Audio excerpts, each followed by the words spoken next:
Welcome back to my channel. कैसे हो आप सब? आई होप सब बहुत अच्छे होंगे, स्वस्थ होंगे और मस्त होंगे।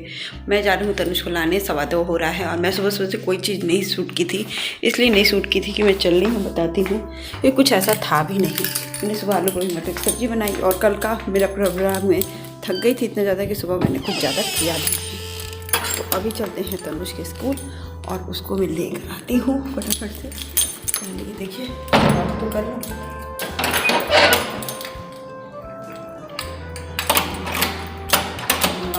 मुश्किल का काम है। एक हाथ के लॉक कर लेती हूँ, फिर मिलती हूँ। यहाँ देखिए बेटे के लिए स्कूल की तरफ जा रही हूँ। यहाँ कैमरा थोड़ा हो गया था तो मैंने थोड़ा ही दूर का रिकॉर्ड किया, मुझे ध्यान नहीं था। और ये गली है ना, सामने रोड है, रोड पे काफ़ी कुछ है, मिलता है, हर चीज़ मिलता है। मतलब कि हद से 10 कदम पे आपको कपड़े वगैरह सब कुछ मिल जाएंगे। मतलब A to Z कोई आने वाला है तो भी आप खरीद सकते हो, कुछ भी ऐसा आप खरीद के दे सकते हो, ऐसा कोई दिक्कत नहीं है। तो बहुत अच्छी जगह मेरा रोज़ रहती हैं गाइज, और आज कुछ और आज कुछ। तो बच्चे को पालना बहुत आसान काम नहीं है, वो भी अकेले। तो आज स्कूल से उनको मिल गई डांट। तो कल प्रोजेक्ट लगे, प्रोजेक्ट के लिए तो तारीफ़ ही है। बच्चे तो स्कूल में शरारत करते ही हैं, कोई दिक्कत नहीं है। तो टीचर का भी है कि थोड़ा पनिशमेंट दे देंगे सीट के पीछे। अगर छोटा सा पनिशमेंट भी इनको मिल जाता है तो इनको लिए बहुत बड़ी बात हो जाती है। इनको सीट के पीछे बैठा, दूसरे सीट पे बैठा दिया गया और पीछे अकेले बैठा दिया गया, तो इनको ये पनिशमेंट थी। ये रोना गाना सब। फिर टीचर से बात हुई थी, पता चले कि मैम बातें बहुत करता है और सुन नहीं रहा था, तो मैंने पीछे बैठा दिया। और तो इसी छोटी छोटी बातों के लिए ना वो आके फिर वो हर माँ को ये होता है ना कि एक छोटे बच्चे को पालना आसान नहीं है। तो वही वाली हालत होगी। तभी देखिए बिना खाए पिए चला गया है खेलने। खेल के आगे, क्योंकि मुझे डर नहीं रहता है, क्योंकि वो खाना खा के जाता है तो उससे मुझे ज़्यादा डर नहीं रहता है। ड्राई हो गया ना, अब स्किन एकदम ड्राई हो रही है, लिप वगैरह भी। तो बस यही सब चीज़ें करके, और अभी बज रहे हैं 4। बेटा गया है तो उसको मैं 5 बजे तक बुलाऊंगी। तब तक मैं अपना घर का पूरा डेली रूटीन कर लूँ, तनुष का देख लूँ, वर्क वगैरह ये सब भी करना है। तो अभी खोल वोल के देखती हूँ, क्योंकि मैंने सोचा कि रख दूँ, लेकिन फिर मैं सोची हूँ कि अभी खोल वोल के देख लूँ। तो यही होता है ना गाइस, अकेले बच्चे को पालना या किसी बच्चे की परवरिश करना बहुत मुश्किल काम हो जाती है एक मदर के लिए। अकेले वो भी बस करना है तो करना है, क्या कर सकते हैं। तो चलिए फटाफट से तनुष का काम करते हैं और बस। तो गाइस देखिए मेरी चाय बन रही है शाम की। पहले तो मैं चाय लूँगी, अच्छे से थोड़ी देर खौलेगा। और यहाँ मैंने दूध भी गर्म करने के लिए रख दिया है कि काफ़ी देर से दूध नहीं मतलब गर्म हुआ है। एक दिन के बाद मैं गर्म करना शुरू कर देती हूँ दूध को। तो आज तो तनुष को दूध भी दूँगी, ये भी है। और वो नहीं खाया है तो यहाँ रोटियाँ भी पड़ी हुई हैं। रात को मैं क्या करूँगी पता नहीं अभी, क्योंकि बहुत कुछ पड़ा हुआ है। तो रात को खाने बनाने का तो कोई टेंशन है नहीं, बस होगा तो 2 रोटी और सेकूँगी। तो अभी चाय बनाती हूँ, नमकीन के साथ चाय पीती हूँ और फिर तनुष को लाती हूँ। तो यहाँ बेटे को मैं देखने जा रही हूँ। तो वही मैंने कंटेंट लिखा था ना, अकेले बहुत कुछ देखना पड़ता है लाइफ में, और क्या करूँ, मजबूरी भी है, नहीं करते तो दिक्कत हो जाएगी, करना भी मजबूरी है। तो यहाँ गेट खोल के पहले तो मैं बेटे को देख लेती हूँ। यहाँ पे बच्चे साथ में खेलते हैं, आस ही पास के 2-3 घर के ही बच्चे हैं जो खेलते हैं। तो मैं यहाँ खोल के देख रही हूँ तो वहाँ बच्चे खेल रहे हैं। जस्ट एक फ्रेंड के घर के सामने, क्योंकि उनके दादाजी रहते हैं तो वो उनको देखते रहते हैं। तो वो ज़्यादा सेफ्टी रहती है कि बच्चों को वो ऊपर से देखते रहते हैं और बच्चे नीचे खेलते रहते हैं। तो बस यही चीज़ करना था। फटाफट से मैं यहाँ आ गई और अब मैं तनुष को लेने जा रही हूँ। देखती हूँ आता है कि नहीं, पता नहीं कब आने मैं गई थी, लेकिन वो नहीं आया है अभी। फिर वो नीचे खेल रहा है तो मैं छोड़ रही हूँ, क्योंकि बार बार कहता है ना तो अच्छा नहीं लगता है। तभी देखिए बाहर का मौसम, धूप वगैरह सब है। सीढ़ियाँ चढ़ती हूँ ना तो थोड़ी सी वो हो जाती है। तो चलिए फटाफट से काम करती हूँ। और अभी तो कुछ हाल फिलहाल करना नहीं है, जब वो आएगा तभी कुछ करूँगी। तो अभी बस बैठती हूँ 10 मिनट, फिर मिलती हूँ आपसे। मैंने सोचा कि मैं क्या करूँ, अब समय को यूटिलाइज़ करना पड़ेगा, क्योंकि दिन हो गया है बड़ा और टाइम भी 6 o'clock होने वाले हैं। तभी मेरा बेटा आएगा। तो ये देखिए मैं फिर से स्वेटर बुनने वाला कार्यक्रम करूँगी, क्योंकि मैं इसके लिए थोड़ा सा वरीड हो जा रही थी बार बार। ये थोड़ी सी फूल गया था, लेकिन हाँ काफ़ी हद तक मुझे लग रहा है कि ये ठीक हो रहा है। तो मैं इसको छोड़ करके अपने काम में लग गई हूँ, क्योंकि आंटी ने बोला है कि अभी टाइम लगेगा इसको ठीक होने में, क्योंकि ये सूज जाता है ठंडक में। कभी कभी कोई हिस्सा ठंड के पानी के जैसे लोग आते हैं ना, तो मेरी गलती हो गई थी तो इससे हो गया था। तो फिर देखिए ये करूँगी।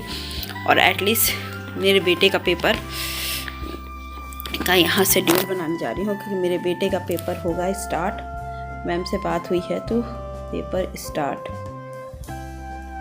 3 मार्च ना। तो मैं कैसे करती हूँ उसमें, तो मैं आज से डेट डालती हूँ। आज है 10, 11, 12, 13, 14, 15, 16, 17, 18, 19 एंड 20, और यहाँ से 21, 22, 23, 24, 25, 26, 27 एंड 28। 1 तक भी काउंट मैं कर लेती हूँ, लेकिन 2 को नहीं करूँगी क्योंकि ये रहेगा प्रिपेयर फॉर एग्ज़ामिनेशन, ठीक है, और एग्ज़ाम, ठीक है। ये लास्ट पेपर का दिन का रहेगा, तो ये पेपर क्योंकि 3 मार्च से शुरू है, तो ये आपके जो पेपर रहेगा उसके लिए रहेगा। तो अभी मेरे पास बचा जो है, मैं उसकी काउंटिंग करके मैं आपको दिखाती हूँ कि मैं कैसे तैयारी करती हूँ। 1 2 3 4 5 6 7 8 9 10 11 12 13 14 15 16 17 18 19 20 एग्जैक्ट 20 डेज़ बचे हैं। ओके, तो अभी मैं आपको दिखाती हूँ 20 डेज़ के बाद मैं कर लेती हूँ, फिर आपको दिखाती हूँ। तो मैं अब दिखाती हूँ आपको कैसे करती हूँ। 6 एग्ज़ाम पढ़ेंगे मेरे बेटे के और 20 डेज़ हैं। तो 20 डेज़ में मैं ये डेज़, आज का जो दिन है वो मैं हटा रही हूँ 10 डेज़, क्योंकि आज कुछ भी ऐसा नहीं करेगा। तो 3 डेज़ की डिवाइड कर दी हूँ मैं, जिसको मैं 3 पेपर के लिए जो लंबे होते हैं उसके लिए 3 डेज़ डिवाइड कर दी हूँ, और 2 डेज़ 2 पेपर के लिए है जो जीके और कंप्यूटर के लिए है। बाकी ये जो भी है मैथ पढ़ लेगा या तो मैथ्स कर लेगा। मैथ नहीं हो पाएगा क्योंकि मैथ अभी इनकम्प्लीट है थोड़ा, तो यहाँ जो सब्जेक्ट होगा या तो हिंदी इंग्लिश कर दूँगी। यहाँ पे एटलीस्ट सबसे पहले मैं इंग्लिश कर देती हूँ, ठीक है। इंग्लिश कर दूँगी, फिर हिंदी कर दूँगी, फिर ईवीएस कर दूँगी, फिर मैथ कर दूँगी, फिर ये कर दूँगी, और बाकी ये रिवीजन के लिए रख दूँगी। तो और 3 से पेपर, और बीच बीच में जो गैप पड़ेगा ना, काफ़ी गैप पड़ेगा, क्योंकि यहाँ पेपर 3 स्टार से 22 मार्च तक जाने वाला है। तो इसमें काफ़ी डेज़ बढ़ेंगे, तो उस बीच में देखूंगी कि जो पेपर ज़्यादा कठिन है उसके कुछ चैप्टर छूटेंगे, तो उस हिसाब से मैं पहले करूँगी। अभी मेरा रफ़ नोटबुक यही है, रफ़ वर्क।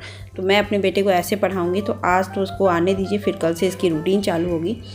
रूटीन में आपको मैं बताती हूँ कि मैं उसको रूटीन लाइफ में कैसे पढ़ाती हूँ, जो उसमें प्रेशर भी नहीं पड़ता है और वो पढ़ भी लेता है।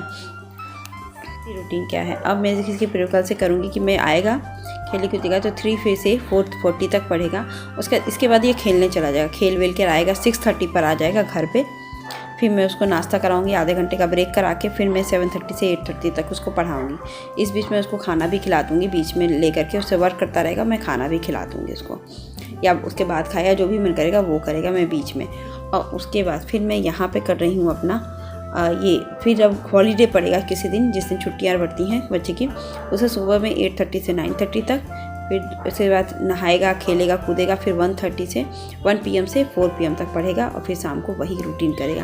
तो ऐसे मेरे बेटे की एग्ज़ामिनेशन के पहले प्रिपरेशन होती है, जो मैं प्रिपेयर करती हूँ। फिर ये वर्कशीट है, इसको जैसे मैंने वर्कशीट बनाई है हर सब्जेक्ट की, फिर से मैं इस पर धीरे धीरे वर्कशीट अपना डिवाइस करती जाऊँगी, क्योंकि चैप्टर वाइज होना चाहिए, तो चैप्टर वाइज मैं करती चली जाऊँगी इसको। तो चलिए फटाफट से करती हूँ अभी कुछ।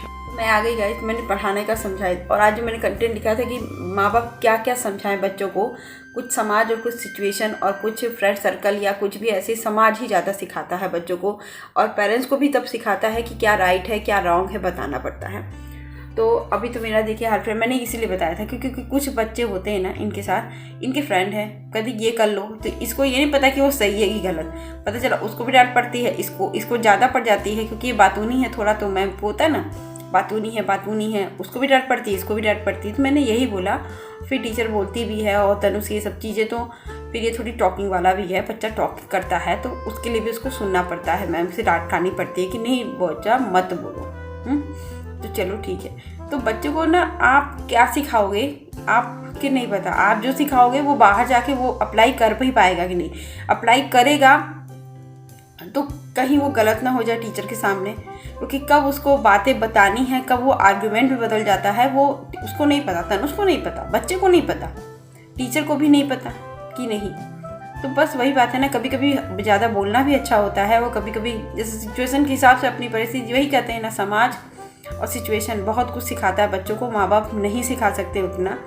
तो मैं यही बताने वाली थी कि मैं अपने बच्चे की कैसे सिखाती हूँ, लेकिन समय सिचुएशन के हिसाब से नहीं हो पाता है। आई होप आज का ब्लॉग भी आपको अच्छा लगा, मेरे बच्चे के पढ़ाने का तरीका भी अच्छा लगा होगा।